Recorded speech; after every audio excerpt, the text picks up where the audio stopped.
I remember how to film. Hey everyone, welcome back to my channel.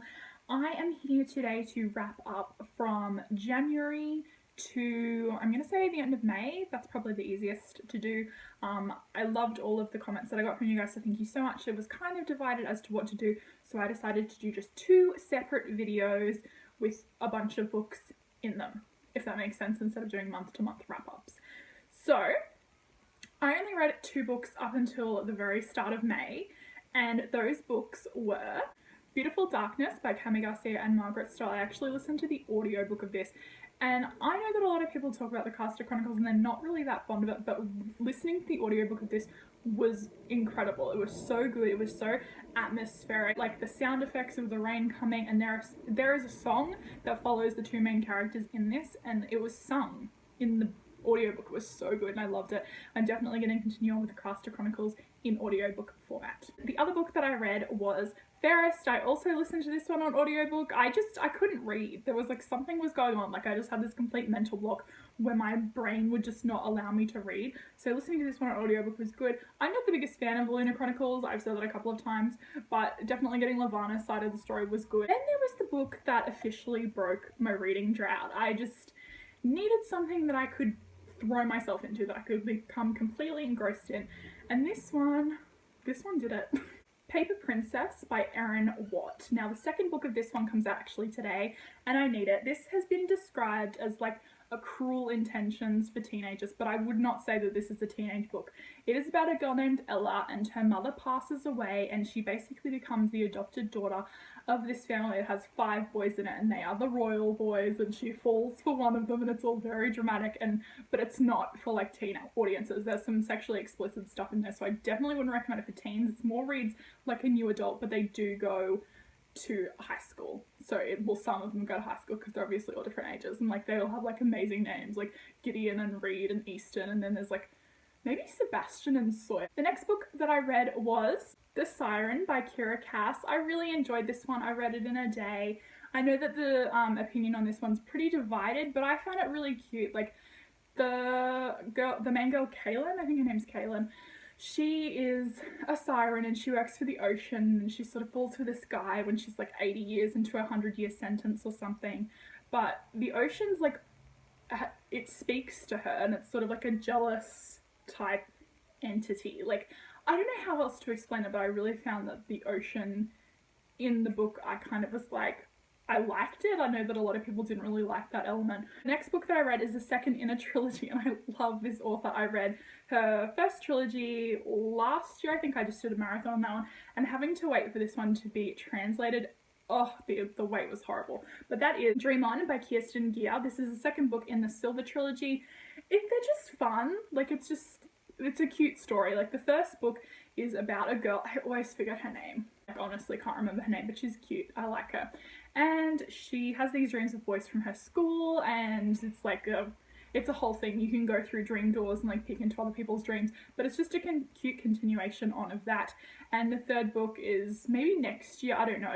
They're all out in German, but I can't read German, unfortunately. And then I must have been on a bit of a Kira Cass kick and just kind of putting up with her writing style, because I picked up Happily Ever After, which is the book of selection novellas. Like, it's the collection of them.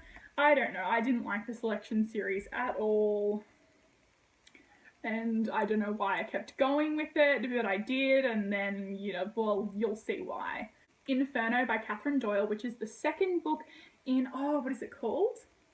Maybe the Blood for Blood trilogy, and this was good. This is like, it's very unbelievable. You have to completely suspend any sense of reality when reading these books, but it is about a girl named Sophie Gracewell, and she falls in love with this like 17-year-old who's in the mafia, and it's all a mess. Stuff I read, and this took me a couple of days, and I didn't like the first book. I had a lot of problems with it, and this book, everyone was like, it'll change your mind, it'll be amazing, you'll love it, and I'm still in the percent where I think that these are just fucked, and I don't like it.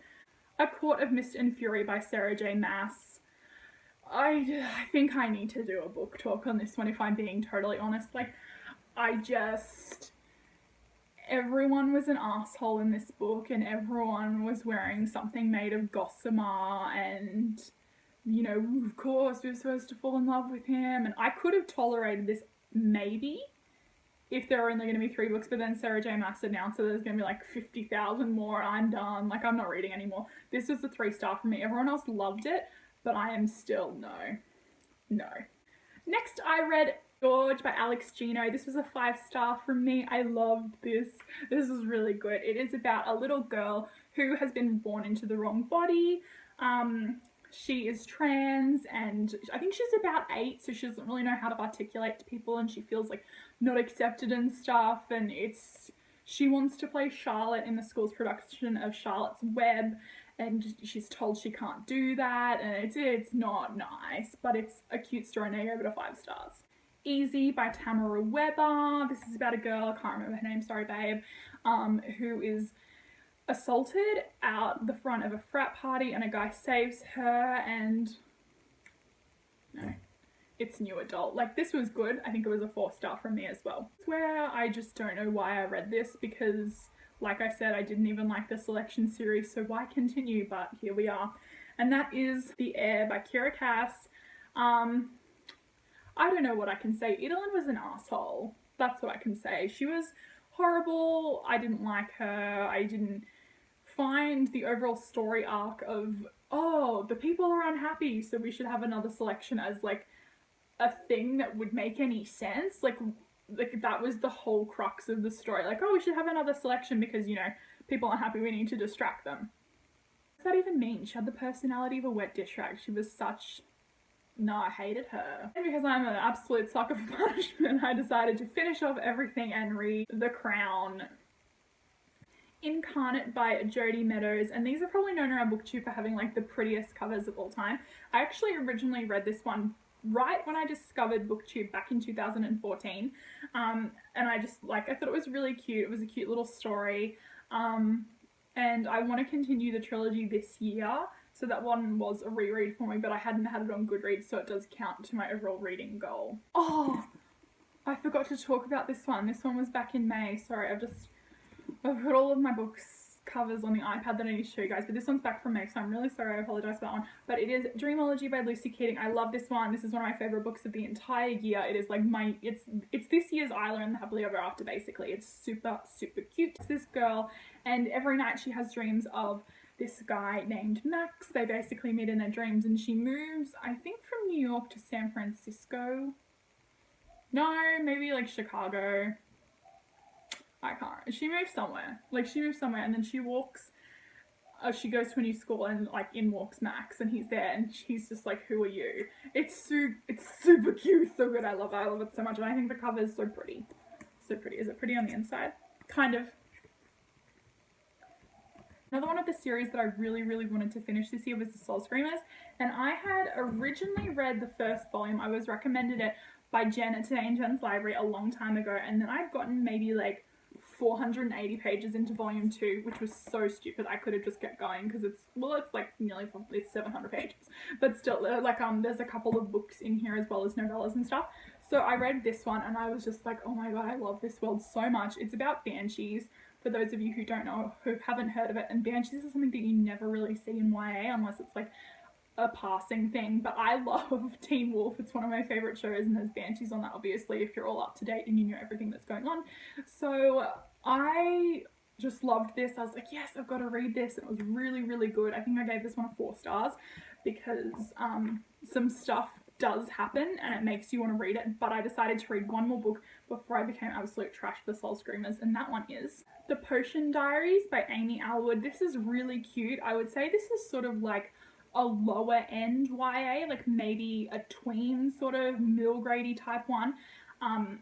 It's about a girl who, her family comes from like, they're alchemists, and synthetic potions have been taken over, but they still do things the old way. So the crown princess accidentally poisons herself with a love potion, and shit goes down. Like, it's this thing called the Wild Hunt, where they have to basically find all of the ingredients of the things that she got to counteract the potion, and it's like a race against time. It's like a competition, but it's really cute, and yeah, I definitely say that it's very appropriate for younger readers. The other books haven't come out yet, so I don't necessarily know if that's going to continue on, but I would say that it's good for a younger crowd. After I read the Potion Diaries, it was time to become complete and utter trash for Soul Screamers, and in the space of 2 days I read Soul Screamers Volume 3, and once you read Volume 3, you can't stop. This is just like crazy. So there's 3 whole books in this. Loved this so much, so much. It was a 5-star for me, this one. And then because the ending of volume 3 was so horrendously like shocking and just ripping your heart out, I had to pick up volume 4 straight away. So I have completed the Soul Screamers series and I absolutely loved it. I can't speak highly enough of it. It is a big commitment, 7 books as well as I think maybe like 3 or 4, maybe 5 or 6 novellas. It's a chunker, but it's really worth it and I absolutely loved it. And thank you again to Jen for telling me about it. Next up was a 2-star read from me, and that was Spelled by Betsy Show. Like a Wizard of Oz type thing. The girl is stuck in her castle, there's a prophecy. I didn't like it. Wicked by Jennifer L. Armentrout. I love this one. It was 4-star from me. I know that the front cover looks like it could be something mermaidy or aquatic, but it is about fae and it's just classic JLA. Like, it's very witty and fun, sarcastic. I was into it. Yeah, I really like that one. Mama by Raina Teljamira, I think. Sorry if I'm not saying that right.